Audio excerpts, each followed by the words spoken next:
Hello students, इस video में हम सीखने वाले हैं ओम का नियम, ओम्स लॉ, और इसकी डेफिनेशन परिभाषा क्या होती है अच्छे से हम सीखेंगे।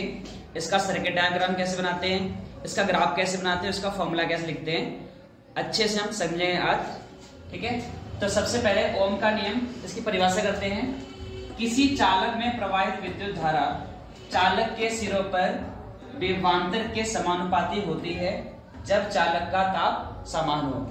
अब इसका मतलब क्या है, एक आपके पास चालक है, चालक मतलब कोई भी तार जिसमें से विद्युत धारा प्रवाहित होती है। ठीक है, इसके सिर, पहला सिरा ये है और दूसरा सिरा ये है।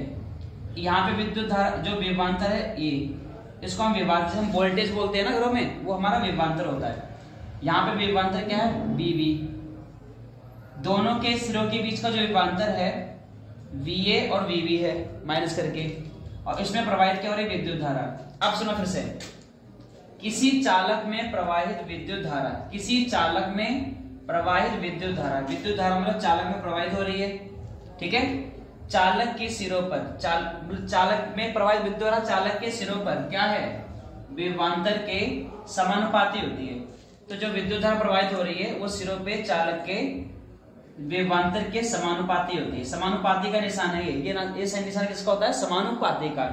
इसका मतलब क्या है कि अगर विभवांतर मतलब वोल्टेज ज्यादा होगा तो करंट ज्यादा होगा, विभवांतर कम है तो करंट या विद्युत धारा कम होगा। ठीक है, इसको हम इस तरीके से लिख सकते हैं, V समानुपाती I। इसको आप इधर, इसको इधर लिख सकते हैं। समानुपाती का चिन्ह हटाएंगे तो यहाँ पे आ जाएगा R। ठीक है, या फिर V बराबर बनेगा IR। तो ये हमारी परिभाषा हो गई। ये डायग्राम अगर समझने के लिए कि जो भी इसमें विद्युत धारा प्रवाहित हो रही है, जितना भी करंट जाएगा वो समानुपाती होगा वोल्टेज के, जो वोल्टेज इनके सिरों के बीच में है। अब वोल्टेज अगर ज्यादा होगी तो करंट ज्यादा होगा, वोल्टेज कम होगी तो करंट कम होगा। समानुपाती का मतलब ये है कि अगर ये बढ़ेगा तो ये बढ़ेगा, ये घटेगा तो ये बढ़ेगा। ये फॉर्मूला आ गया। अब यहाँ से तीन फॉर्मूले आप निकाल सकते हो। अगर V बराबर IR हो गया, अगर I यही छोड़ दोगे तो R को नीचे ले आओ तो V बटे R आ गया। सही है। अगले क्वेश्चन में V बराबर IR होता है, और अगर आपको R निकालना है तो I को नीचे ले आओ तो V बटे I हो जाएगा R। सही है। तो तीन फॉर्मूले गए, एक तो V बराबर IR, जो आपको V निकालना था, जब I निकाला तो R को नीचे ले आए, और जब R को निकालना तो I को नीचे ले आए। तो ये हमारा फॉर्मूला है, ये डेफिनेशन है, अच्छे से कर लो, सीख लो। स्टूडेंट्स, अब हम सीखेंगे कि इसका हम सर्किट डायग्राम कैसे बनाते हैं। तो सबसे पहले हम ये बैटरी का प्लस, जो बड़ा वाला स्टिक डंडा होता है इसे हम प्लस बोलते हैं, छोटा वाला माइनस, एक बड़ा प्लस एक माइनस, ये बन जाता है एक सेल। ठीक है, फिर अगला प्लस अगला माइनस, ये दूसरा सेल हो गया, ये तीसरा सेल। तो ये 3 सेल की बैटरी हो गई। ठीक है, ये माइनस छोटा वाला, बड़ा वाला प्लस है। ये स्विच है जिसे हम ऑन ऑफ करने के लिए इस्तेमाल करते हैं। ठीक है, फिर हमारा लगेगा एमीटर। एमीटर किस में लग रहा है, श्रेणी क्रम में। ये प्लस है एमीटर का, और ये क्या है, माइनस टर्मिनल है। ठीक है, इसके बाद कोई बल्ब यहाँ पे लग रहा है, इसको हम प्रतिरोध बोलते हैं, प्रतिरोध। और ये वोल्ट मीटर है, वोल्ट मीटर समांतर क्रम में लगा है। किसमें लगा है, समांतर क्रम में। एमीटर लगा है श्रेणी क्रम में, वोल्ट मीटर लगा है समांतर क्रम में। ओके, ये वोल्ट मीटर का प्लस है, ये माइनस है।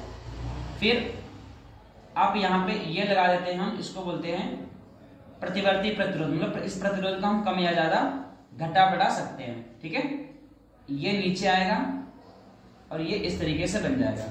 प्रतिरोध का मतलब होता है घर में कोई भी टीवी चल रहा है, कोई फैन चल रहा है। ठीक है, कोई भी चीज हम बिजली से चलाते हैं उसको हम प्रतिरोध बोलते हैं, बल्ब को भी बोलते हैं। ठीक है ना, तो एमीटर, वोल्ट मीटर, ठीक है, ये हमारा की मतलब स्विच हो गया, ये बैटरी हो गई, और ये वोल्ट मीटर हो गया। ये ओम्स के नियम का सर्किट डायग्राम है, इसको आप अच्छे से बना लो।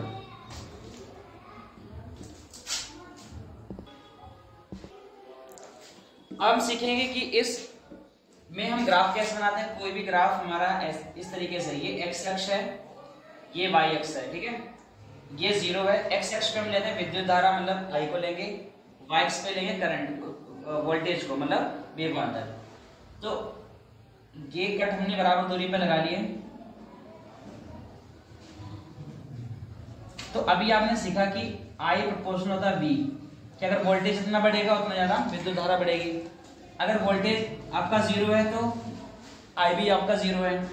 अगर ये 1 हो गया तो ये 2 हो गया, ये 2 है, ये 4 है, ये 3 है, ये 6 है। ये दो का अंदर ले लो आप, ठीक है, 1 2 3 4। तो 1 पे 2 था, 2 पे 4 हो गया, 3 पे 6 हो गया, 4 पे 8 हो गया, ठीक है। तो ये ग्राफ बन गया। 2 पे कितना है? 4 है, 3 पे कितना है? 6 है, 4 कितना है? 8 है। तो इस तरीके से सीधी लाइन आप ड्रॉ कर सकते हो V और I के बीच में। तो आई होप आपको ये वीडियो में ओम का नियम अच्छे समझ में आ गया होगा। नेक्स्ट वीडियो में आपको ओम के नियम के ऊपर जो भी न्यूमेरिकल है इस फॉर्मूले पे V बराबर I R, ये आपके सामने वीडियो में लाऊंगा और आई होप आपको पसंद आएगा। ओके, जब तक के लिए टाटा बाय बाय।